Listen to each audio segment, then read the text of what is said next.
Well, hello, everybody. It's so lovely to see familiar faces, familiar names, new names. I'm Christine Cunningham, and I'm a registered social service worker working in the perinatal field in private practice now.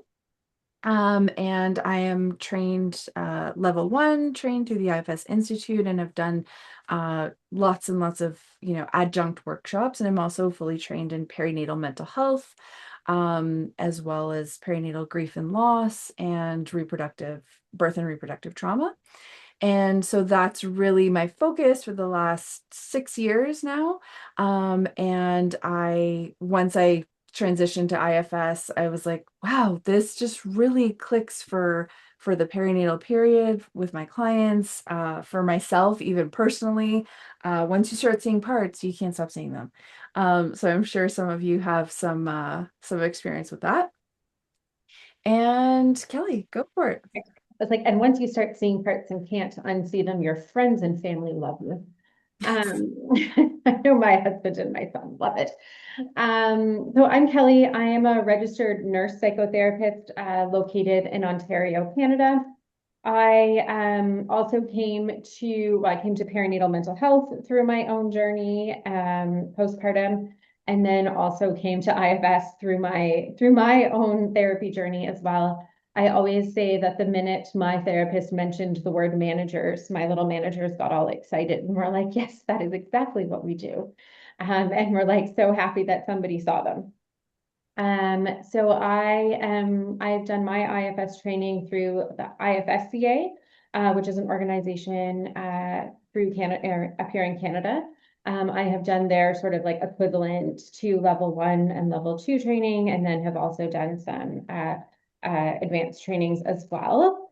I also work with the perinatal population. I have kind of a split in my practice. My one half is with the perinatal population. And I think Christine and I just so beautifully think that IFS pairs with the perinatal population. And then my other half of my practice is with other therapists who are looking to do their own IFS therapy as well. Yes. Yeah, so thank you everyone. We're so excited for you to join us. And we do want to say that we're talking about birth trauma today.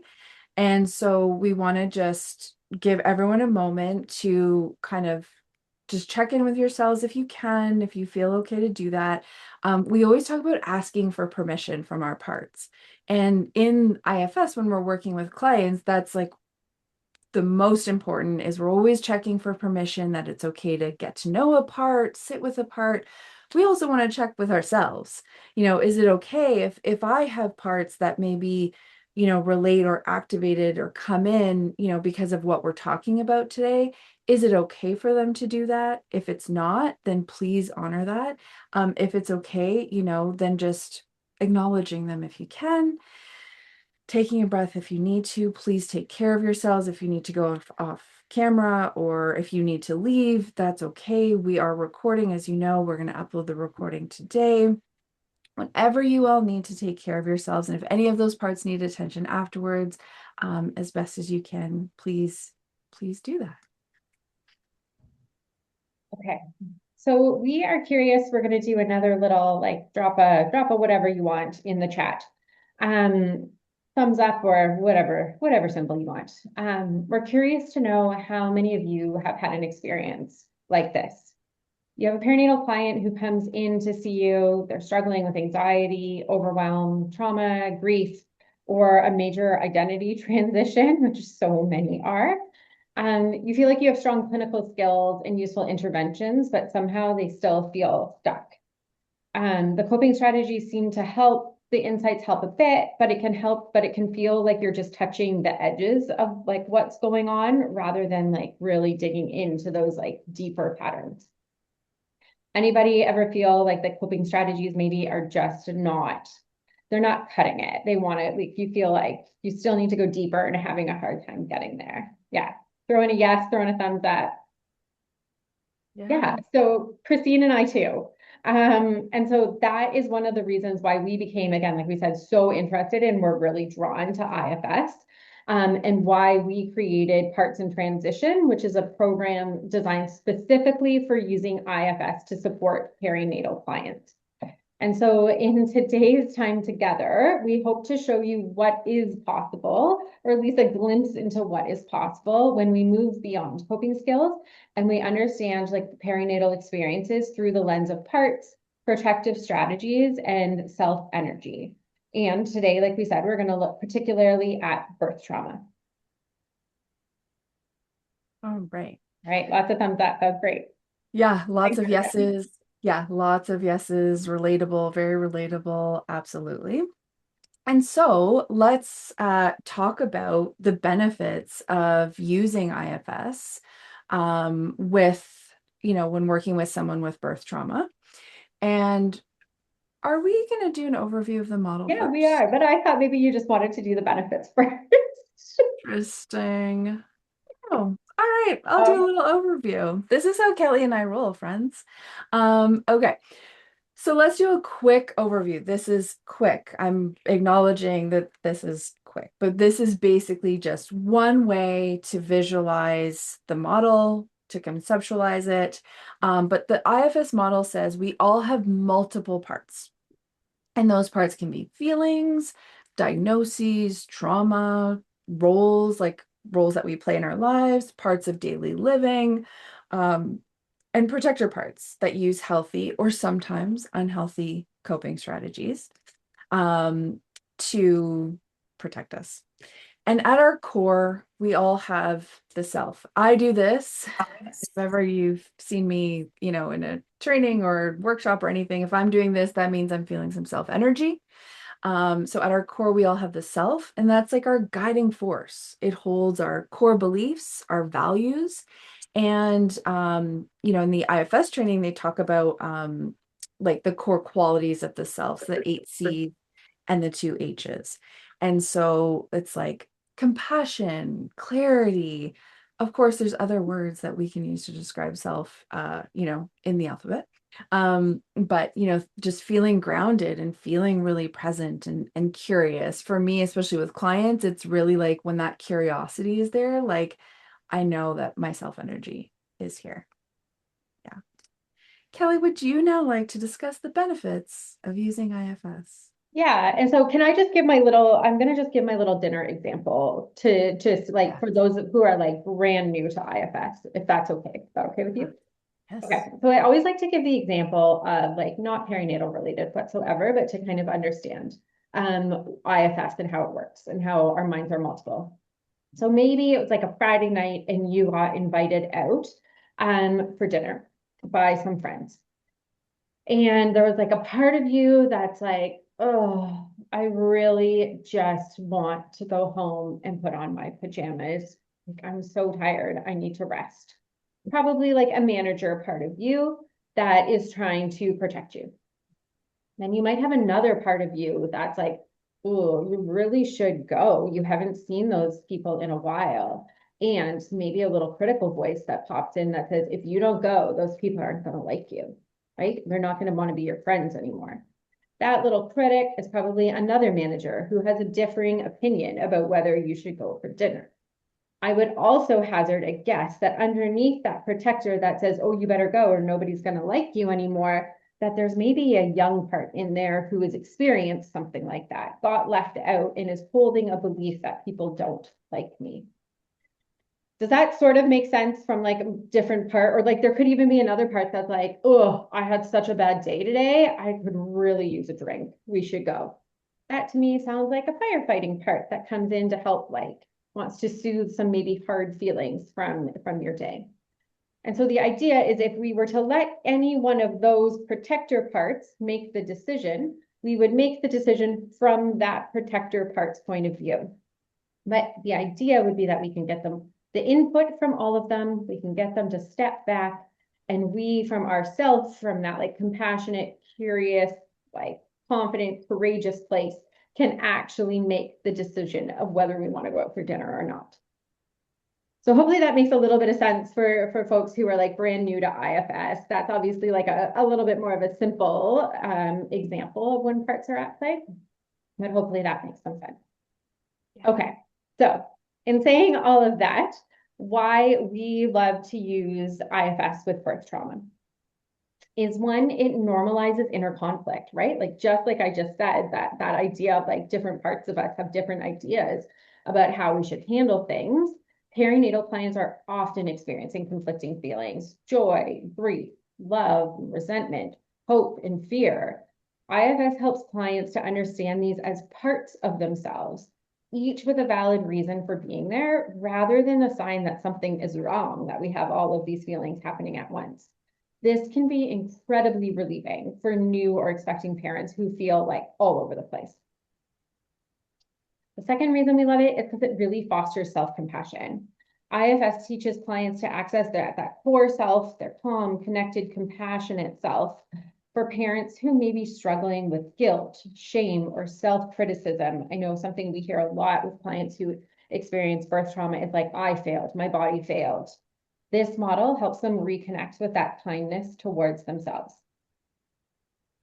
The third reason, it supports identity transformation. So becoming a parent involves profound identity shifts. I feel like that's like such an understatement. Just like Yeah. profound doesn't feel like a strong enough word.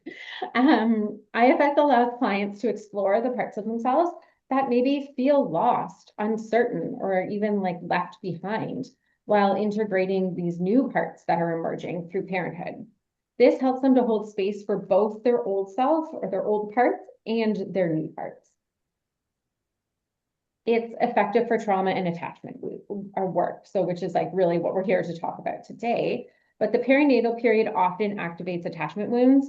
IFS provides a framework to heal early experiences that are being reawakened by pregnancy, birth, parenting, all of the above, allowing clients to respond to their child, like to their inner child and their inner child as well as their actual child, from their self rather than from their wounded parts who are carrying that trauma.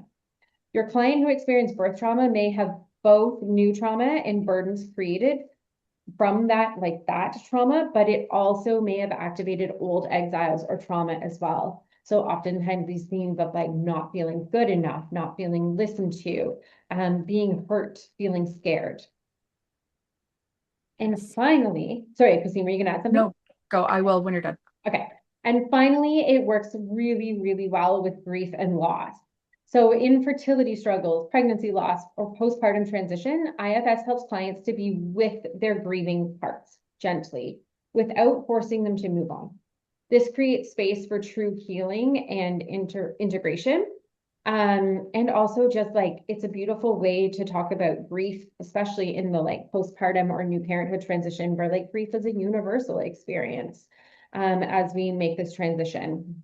And we are actually going to have more on using IFS to support grief in our July Lunch and Learn too. So for anybody who's interested in that, and I lied, I said it was our last thing, but it's not.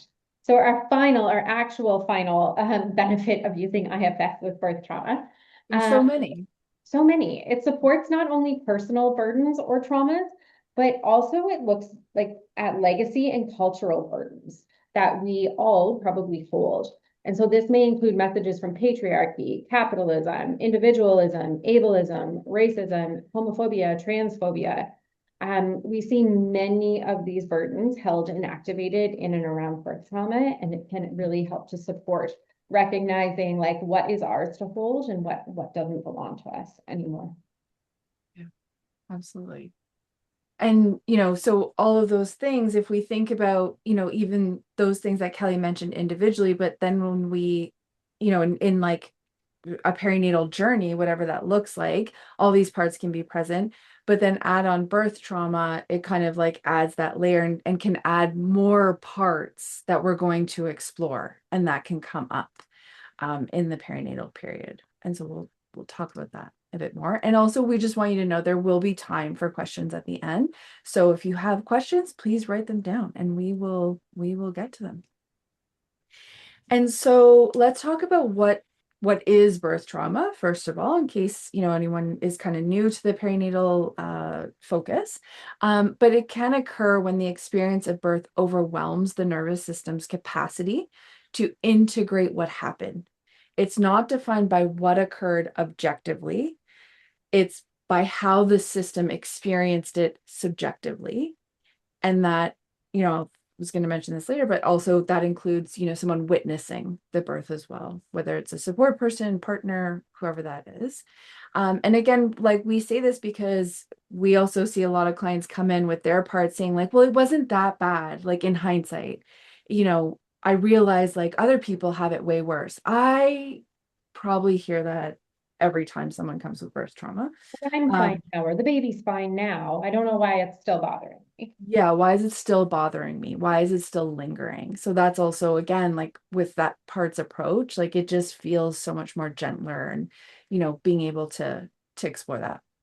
And so trauma can arise from emergency interventions, a switch, like if someone, for example, was anticipating a vaginal delivery and had to have an emergency C-section, it can come from that. Even if, again, objectively on paper,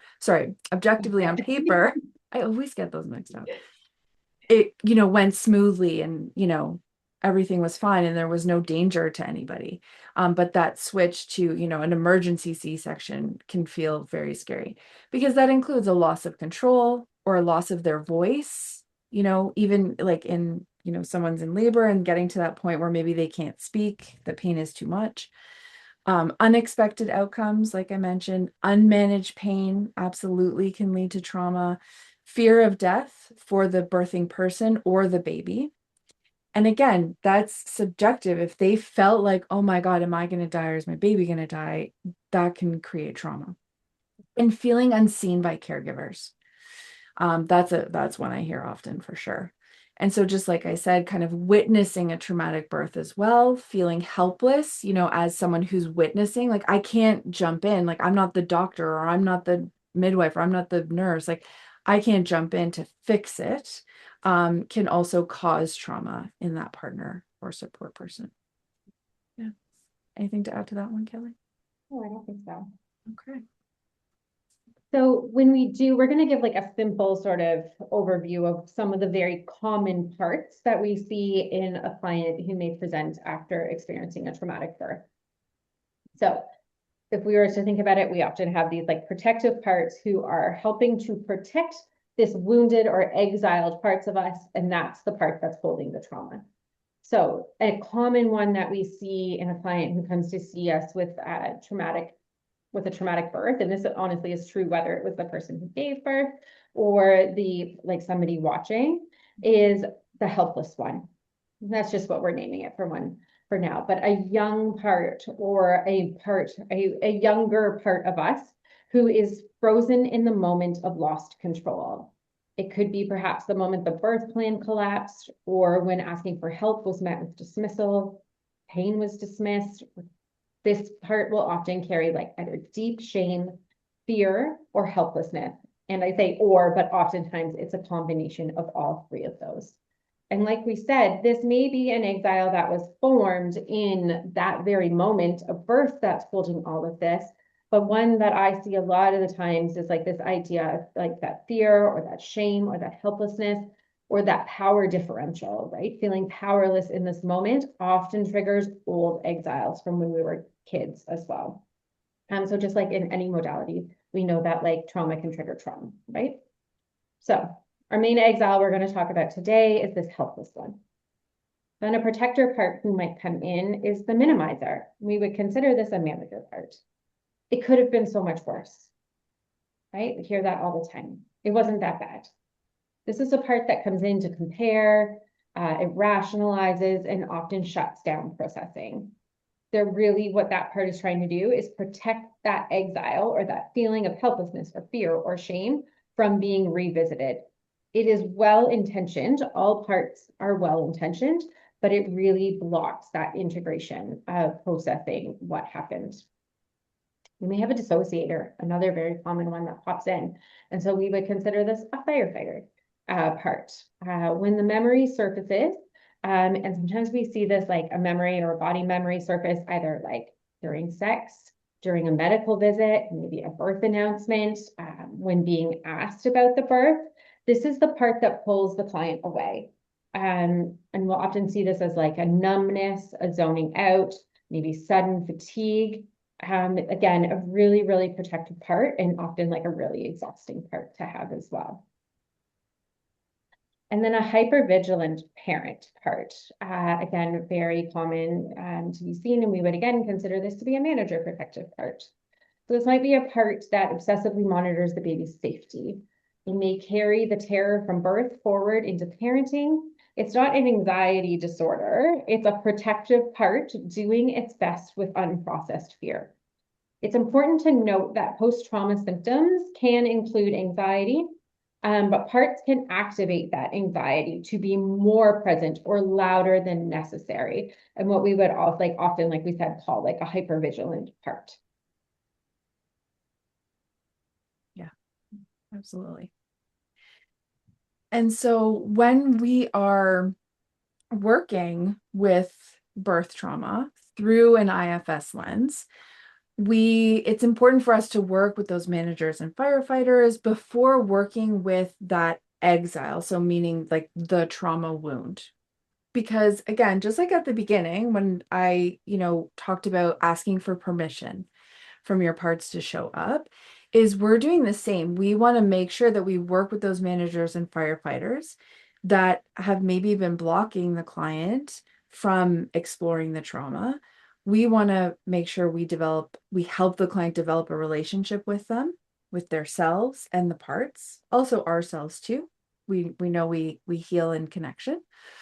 And to get their permission and get them on board to maybe give us some space to explore that exile. We don't want to just bulldoze in there and like, all right, let's get you to dump out all that trauma and let's process. We know that that can be re-traumatizing. And so, for example, there might be an exile who feels like this loss of control during birth. And it could be a new, like, adult exile, like one time new adult exile, it's just developing. Or, like Kelley said, it could be activating that old, like maybe feeling of loss of control, an old exile, an old trauma wound, that felt a loss of control. And also very common in power dynamics, inherent in the medical system, right? So again, that could bring up those similar feelings of, someone who has power over me and, uh, contributing to this feeling of loss of control. And so we definitely have had, like, why we asked that question at the beginning too, of like, do you sometimes feel like, coping skills sometimes aren't cutting it, is like, because people come in and say that, like, I feel like I've worked so hard on this trauma, I've done all this stuff and it's still here, it's still coming up. It feels like things haven't really changed. And so again, those protectors are probably still really trying to protect the client from, the trauma flooding the system or, taking them out, so to speak. And so From they're those younger exiles. Sorry. the younger trauma exiles. And so there's still some work there to be done to develop a relationship with these protector parts so they can say, okay, I don't need to do this job so hard. And so let's kind of take a look then of like, what do we do with that? Yeah. Right? Like what do we do to like go deeper and to help them? So the first thing when we're working with a client who presents with a traumatic birth is we're going to create what we call a parts map of the managers and firefighters involved. And we're going to do a bit of a demo of this in a couple of minutes. But this really means identifying all the parts involved. So in what we talked about earlier, it would be like mapping out, like there's a hypervigilant part here, there's a dissociator part here, there's a minimizing part here, there's an exile here who is like presenting with helplessness or fear or shame. Really just naming all the different parts that you hear. Yes. And sometimes, so we are going to give you access to a handout that you can use to do this with clients. And even if you like don't have formal training, like anyone can use this. The prompts are there on the sheet of, what to do. But you can use that to map out the parts, or I'll simply just draw a bunch of circles and just write down what the client says. And then I'm only virtual, so then I'll just show them on the screen kind of like that of like what they've said. And I'll say like, does that look accurate to you? Does that make sense? And I'll read the parts that I wrote down. Christine, do you Um, want me to talk while you post it? Because I know you have the link. It's hard to do both at the same time. that's okay. I'll post it Okay, after. you're Yeah, good? yeah, Okay.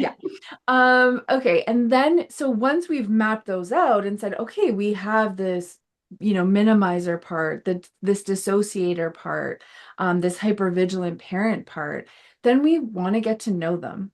And so in IFS, we get to know them by using what's called the 6 Fs of IFS. And so it's really getting to know these clients. Wow, these parts. And so it's we find the part, which we've done with the parts map. We focus on it.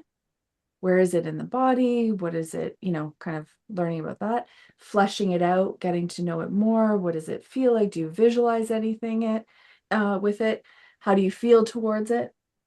To see if we can get some self energy going, and then befriending it.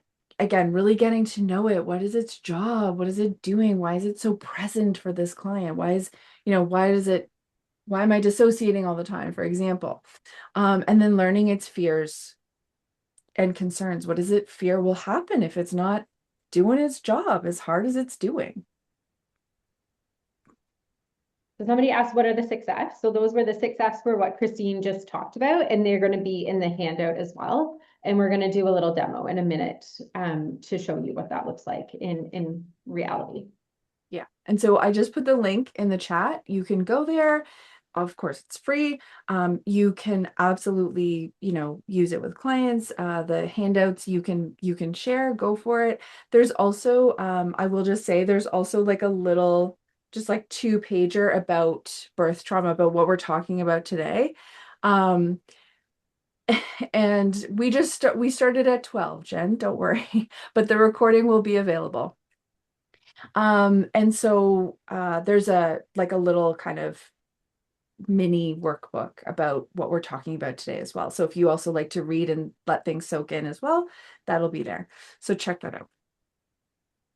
So when we use the 6 Fs to what we're really the goal of really getting to know that part is to hopefully gain some separation from the client and that part. Because sometimes it can feel like that part is right, like I'm hypervigilant, I'm so hypervigilant, and it just feels like all of them. When we use the 6 Fs to really get to know what that part of them feels like, our goal in that moment is to get what IFS calls some unblending. So now I'm able to see this as a part of me, not all of me. And that is honestly where like one of the biggest healing moments happens. It's not necessarily all the time about going straight to the exile. Yes, that's helpful to unburden the belief there, but the relief that a client can feel from getting that separation, meaning when a client is able to see this hypervigilant part as separate from themselves, the relief can be really, really massive. And then that's when we can really start to get this relationship going between client self and the part. Yes. And so once we've got that unblending, we've used the 6S, we may have to do it on a whole bunch of protector parts. It's whenever the system allows us access into the exile or the part that's holding the trauma that we will now work towards what we call unburdening. And this is just going to be a very quick overview because this is when you would need like the full training to be able, we spend like 5 hours just talking about unburdening in the training. So we're going to do a really quick overview. But unburdening can occur once we have received permission from all protector parts to visit with the exile that is holding that burden. So whether it be shame, fear, or helplessness. And in IFS, there is a step-by-step process that we use to do that. And so really quickly, it's one to witness the exile or witness the part carrying the trauma, hear whatever part of its story it needs to tell us. And we allow the part to determine what that is. 2, we offer an opportunity for a do-over or reparenting moment, depending on the age of the exile. 3 is to retrieve that exile from its stuck moment. So in birth trauma, there's often a part that is stuck in the moment of birth. We bring it forward into the like present day. We invite it to unburden whatever beliefs or feelings that are no longer serving them. Then we invite in new beliefs. So if my belief that I unburdened is helplessness, my new belief might be that I am courageous and I can handle this sort of thing. And then we do a check-in back at the protector level as well to see how those managers and firefighters are doing and if they saw. So like I said, that was like a 30-second overview of something that requires many, many hours to really go over. But to see that in action, we're going to do a quick little demo here in a moment to show you the 6F process.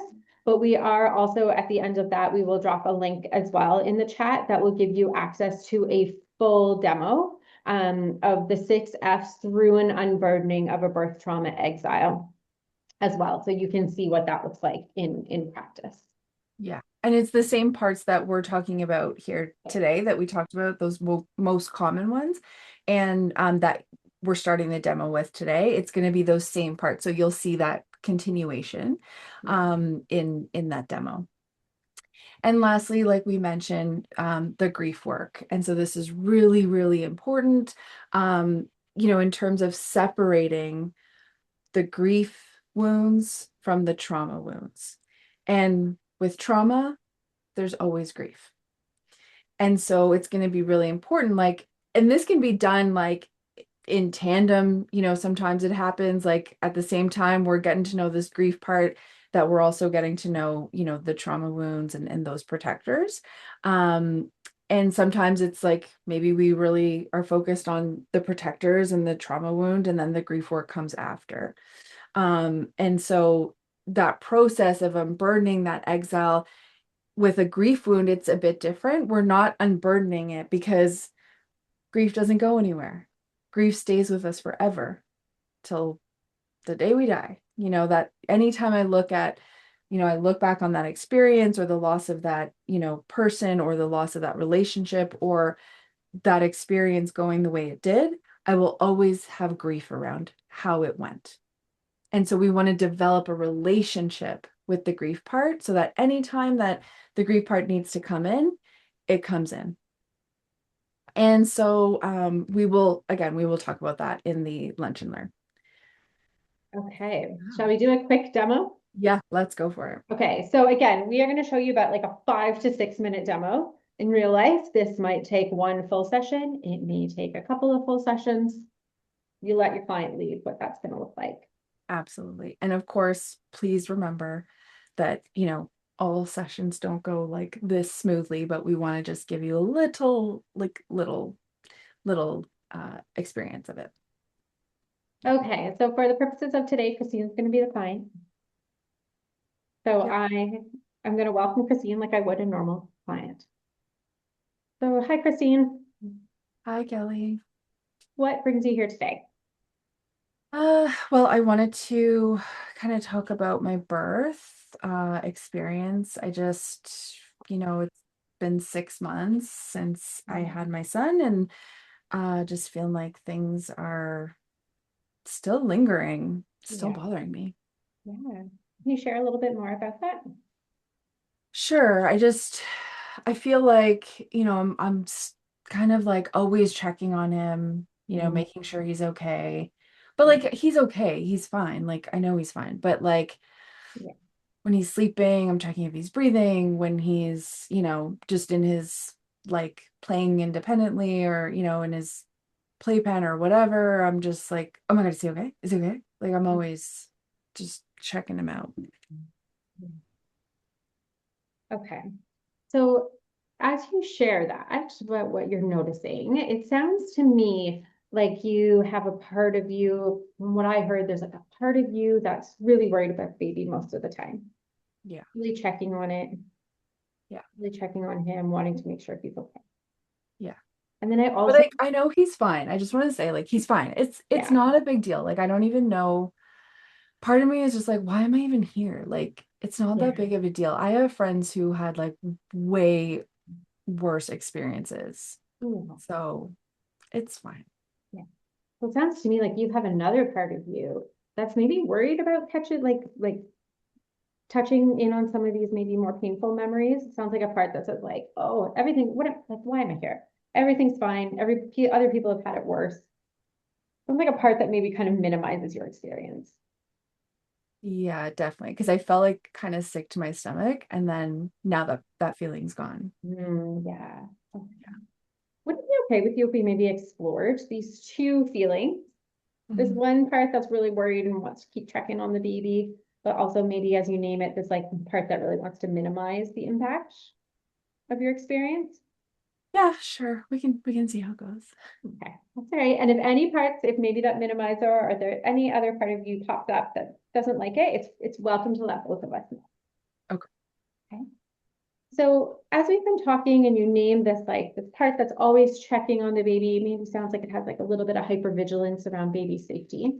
Mm-hmm. And then also this like minimizing part that really pops in. Do you Yeah. feel like a pull towards either one of those, or like does one feel louder than the other? What do you notice? Definitely that one that like gets me to check on the baby all the time. Yeah. Yeah. Would it be okay if we spent some time, and maybe if you can, in whatever way feels right, check in with that minimizer to see if it would be okay if we spent just a little bit of time with that one that wants to check in on the baby? It's like, sure, but like don't be too dramatic about it. Like it's not that bad. Yeah. Is it worried? Like what is it worried would happen if it was that bad?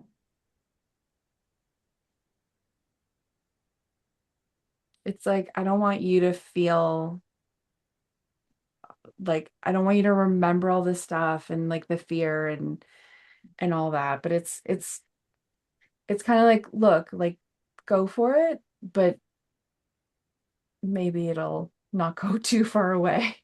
Aw. Can you confirm with it? Is it actually giving us permission, or does it need the attention first? No, it's giving us permission. It's Oh, like you can go for it. okay. And you can let it know it doesn't have to go far. Okay.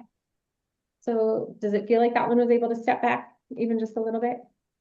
Yeah, Okay. yeah, because I can feel that sickness in my stomach again. Okay, great. Does it feel okay to spend a bit of time with that? Sure. Okay. And that thickness in your stomach, although I noticed you also kind of did this to your chest.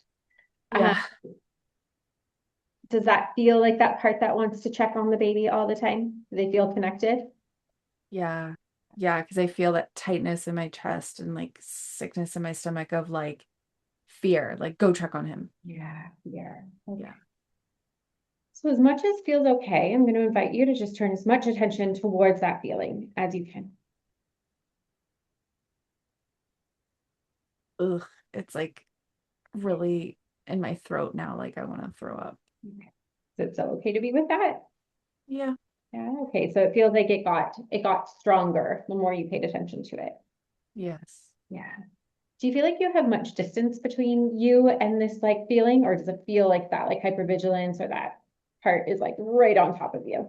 Yeah, it's like right on top of me, Yeah. right here, like pressing on me. Okay. Can we try something? Sure. As you focus your attention in towards that feeling, I'm going to invite you to just say hi to it. Just see what happens. It was so interesting. I was like, hi. And then um it just kind of like, oh my God, you're here. I have so much to tell you. Oh, great. Yeah. So as it shares that with you, how do you feel towards it? Are you open to hearing what it has to say?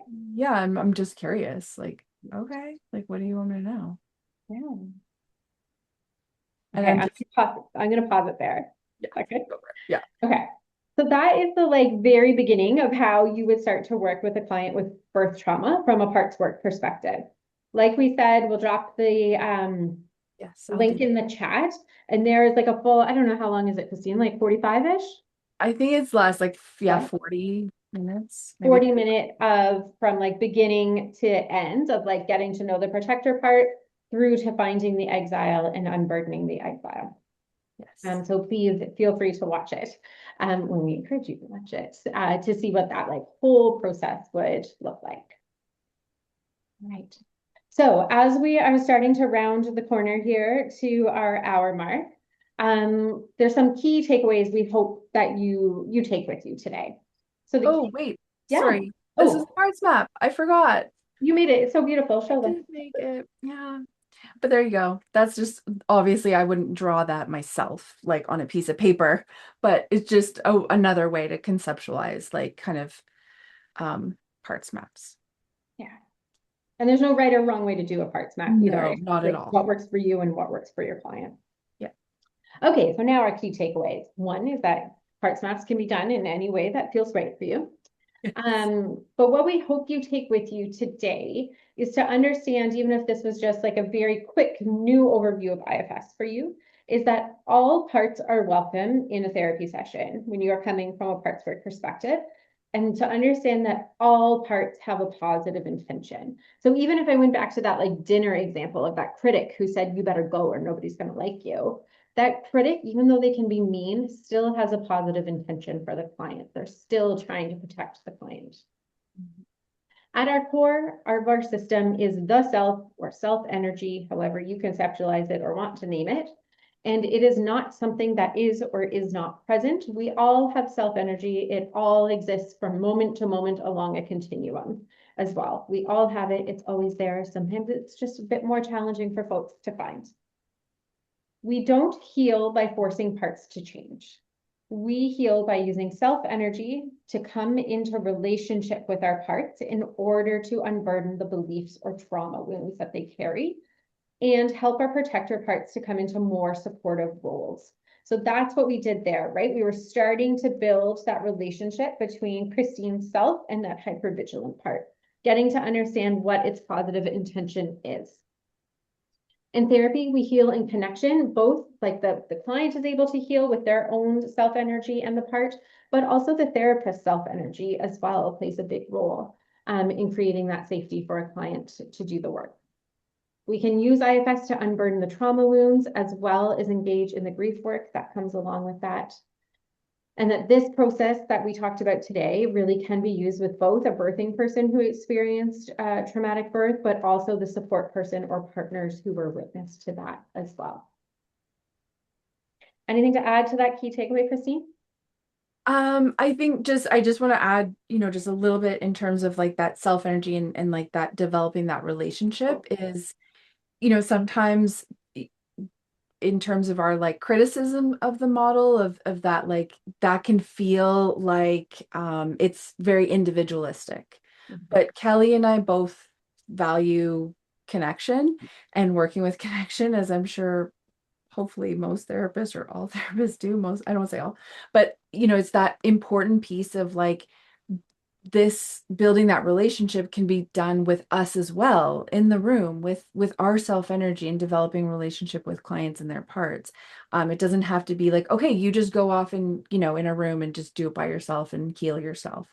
So I just want to add that for sure. And also, that important piece we talked about cultural and legacy burdens of understanding how cultural legacy burdens have maybe impacted the development of the client's parts and those trauma wounds as well, how it impacts healing. Those are really, really important things that, when we're teaching, we weave that throughout the entire teaching. That's really important, that both of us really value. Yeah. Okay, so we are thrilled and we were also a bit overwhelmed and a little nervous that we had over 300 people register for today's session. Yes. The interest in using this work, like IFS with the perinatal population, has been really moving for both Christine and I. If what we've explored today resonates and you want to go deeper and work towards moving beyond coping skills with your perinatal clients, we do have a small cohort training happening again in September. Our May training just finished up. We have 19 spots remaining for our September training.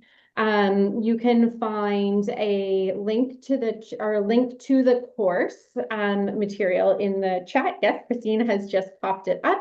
So that contains all the information for our course. But the September cohort begins September 16th and runs over 4 Wednesdays. It is a highly experiential training. We do live teaching, demonstrations, There's a lot of practice opportunities. We do breakout rooms in each of the 4 weeks together, so you can really kind of get hands-on in practice with the model as well. And we do have a small cohort, and it's designed that way for meaningful learning and connection. If you are thinking this is the direction that you want to grow clinically, we would love to have like a brief, like 15-minute chat with us. If you feel like you need more information or just want to chat through how it would work with your practice. There is, I think Christine has just put a link in the chat as well. You can shoot us a message and we are more than happy to set up that call with you. And if you already know that you're ready, you can register directly today. We do have an early bird rate open right now. It ends at the end of day next Wednesday, June 17th. Either way or any way, we would love to connect with you guys and continue the conversation. Registration link is in the chat. We will also pop our email address in the chat. We will send a follow-up email as well today. And Christine and I are happy to stay on here for the next few minutes and answer any questions you have either about the course or about the material that we covered today. Yes. Yeah, thank you all. And I will say I put in the link for our contact page because we have our newsletter signed up. Like, if you want to just keep in touch, and in our newsletter we do send info like about IFS and different aspects of IFS and perinatal work, and different parts that we see in the perinatal population. So you can always stay in touch with us that way as well. And like Kelley said, I put in our email there. And Becca, thank you. Becca put a lovely comment that she was in our training in February, and it was great training and helped me with you starting to use the approach with clients. Thank you, Becca. Yeah. Yeah. Sorry, I've seen some questions come in the chat. I'm going to answer them out loud if that's okay. Yes, please do. So do you have a perinatal IFS specific book? I've just completed some more Deb Dana trainings on polyvagal and trauma. So I'm trying to suss out how I can now combine that with the already, as an occupational therapist, providing acceptance and commitment therapy. I'm not IFS trained yet. So no, I don't know of a specific IFS and perinatal book. You haven't written it yet. We haven't written it yet.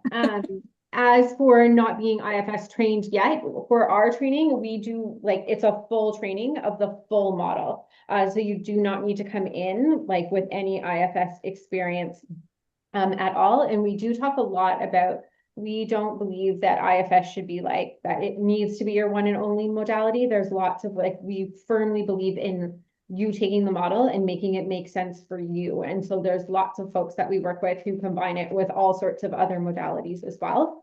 And I think that's one of the key parts of working from self is that creativity to integrate it in the way that it makes sense. So hopefully that makes sense.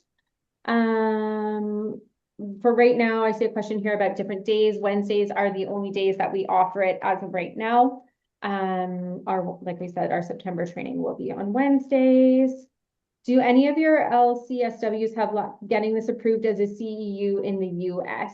Somebody said, wondering the same thing. So for us, we are happy to provide you with any information that you need, certificate, course agenda, the outline, whatever you need. I do know because the states and the different licensing bodies vary so greatly, it really, you'd have to check with your own licensing body about that. But like I said, we are willing to provide anything that you need in terms of documentation. Christy asked, great question. Can you share how this training is different from the official IFS training? Is it seen as a supplement to the official IFS training or in place of? And so like Kelley said, we do cover the entire model. We teach you the whole model. And so you can take that. I mean, yes, I'm perinatal focused, but sure, sometimes I have clients who reach out to me for, other things, or we start with, I'll give you the most, I think, frequent example is someone will come to me for postpartum anxiety, and then I'll support them in that. We'll work with that. We'll work with parts around that, and then attachment stuff comes up, childhood trauma wounds come up, all the things, and so we move with that and with those parts, and so really I like to say the model is the model is the model. you can apply that to any client. So yes, we have a perinatal focus, but we teach you the whole model A to Z. Yeah. Okay, I'm trying to get through these. Are there any UK-based trainings? I'm not sure what you mean by that, Jen. So we're located in Canada. I don't know if you mean time zone or what you're referring to with your question. If you want to pop in a little bit more detail in the chat. Is So there it would be like we start at like 4 p.m. your time, like UK time. And it's 5 hours a day. So you'd finish at 9 p.m. So if that works for you, that'd be awesome. But yeah, it would be later in the day for you. there's a question here about using it in a support group. You can definitely use IFS in groups as well as individual. We talk about that a little bit in our training, but there's also like full trainings. I think Life Architect has one Yes, Life um, Architect has one of on groups. incorporating, yeah, IFS and Specifically, groups. do you need prior IFS training? No, we teach the full model. Oh, I'm curious. Sorry. sorry, Jen mentioned about brain spotting, and actually, yeah, it's very similar. I did brain spotting training, and they actually talked about parts, brain spotting with parts, and it is like very similar, and you can easily do both of those together. Perfect. I'm curious about how you see the healthy mother part is evolving during this time. Is it a new part that is growing or another that is evolving? I feel like I would need more information to be able to answer that question. Maybe if you want to hang around at the end, I'm happy to stick on and chat a little bit about that. Are the trainings recorded for review after? Yes.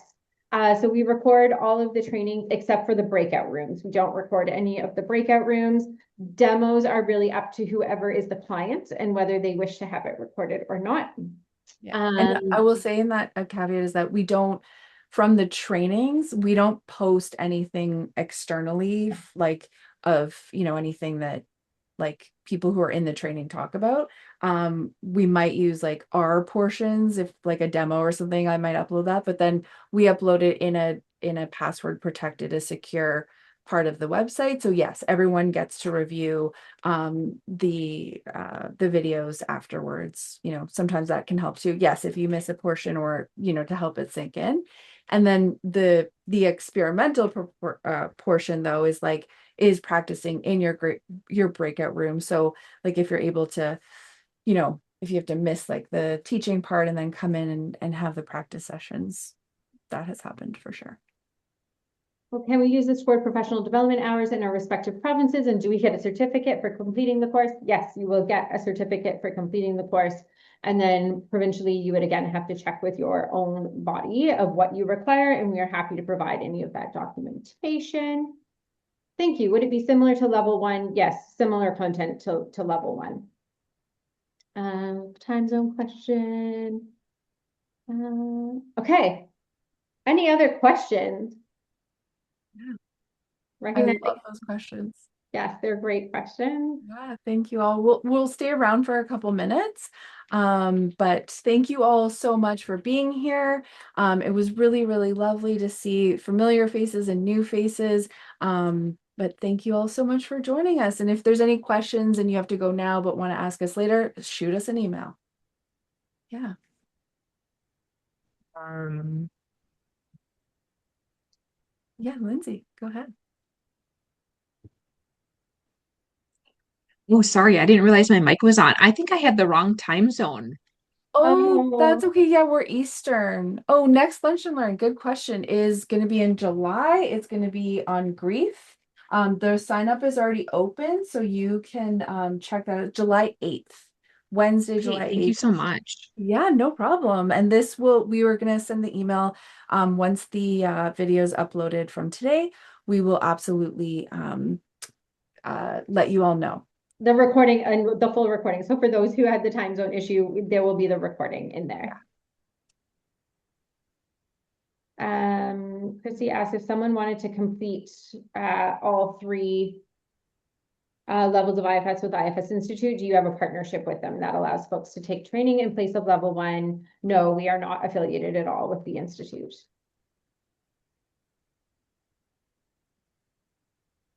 Catherine Yes. asked, will the next presentation be different than today's birth trauma versus grief? Yes, it will be very different.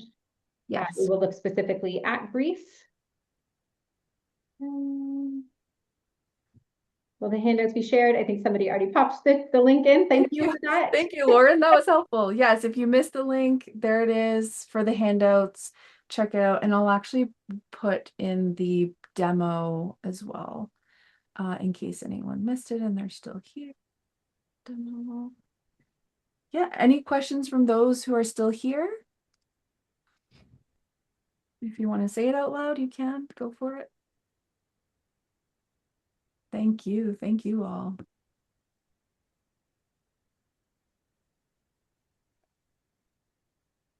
I always love hearing that it's helpful.